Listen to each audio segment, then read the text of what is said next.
Yang paling besar ialah kasih. Demikianlah tinggal ketiga hal ini, yaitu iman, pengharapan, dan kasih. Dan yang paling besar di antaranya adalah kasih. 1 Korintus 13 ayat 13.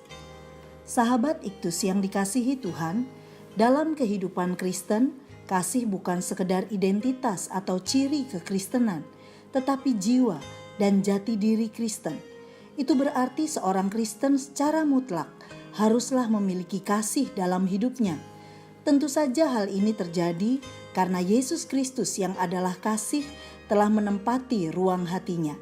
Kasih dan kekristenan tidak dapat dipisahkan, sebagaimana sejatinya Kristen adalah pengikut Kristus. Rasul Paulus prihatin melihat keadaan jemaat di Korintus yang mengalami krisis kasih. Mereka yang merasa dirinya memiliki berbagai karunia dari Tuhan menjadi sombong dan mulai menganggap diri lebih dari yang lain. Padahal apabila dibandingkan dengan semua karunia rohani, bahkan dibanding dengan iman dan pengharapan ayat 13, maka kasih adalah yang paling besar dari kesemuanya. Beberapa hal penting tentang kasih. 1. Keutamaan kasih ayat 1-3.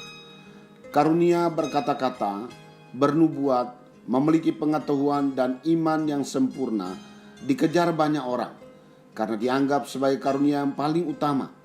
Namun pada bagian ini Rasul Paulus menunjukkan hal yang lebih utama dari semua karunia, yaitu kasih.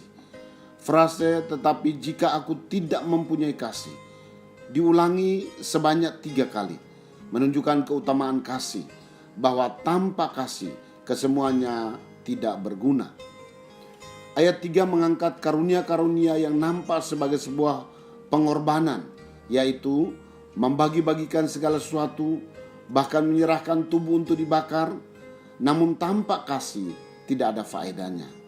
Kasih adalah yang pertama-tama dan terutama harus dimiliki seorang Kristen sebelum ia mengembangkan karunia lahiriahnya. Inilah yang disebut dengan keutamaan kasih.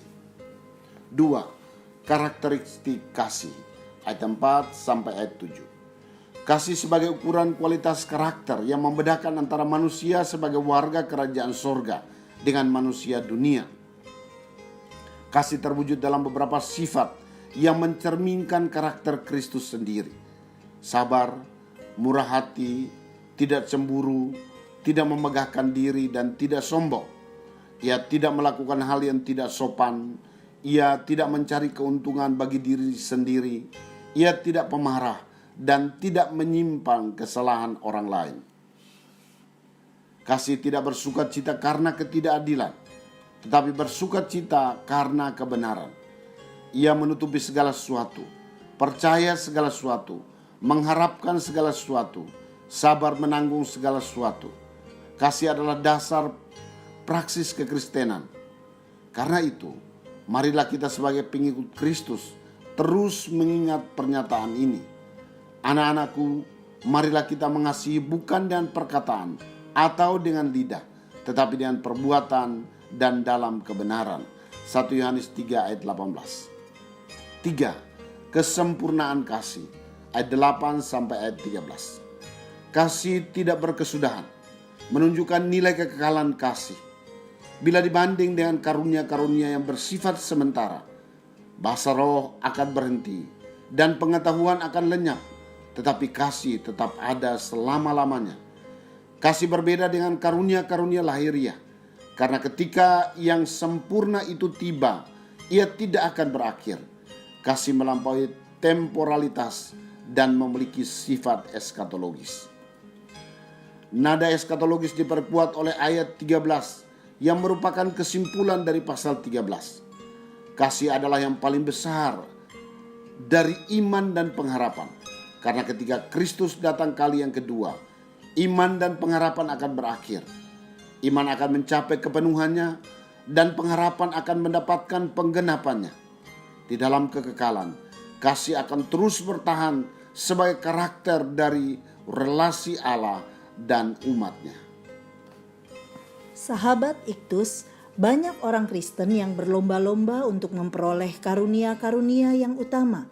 Namun hari ini kita belajar untuk melihat hal yang lebih utama dari semua karunia rohani, yaitu kasih.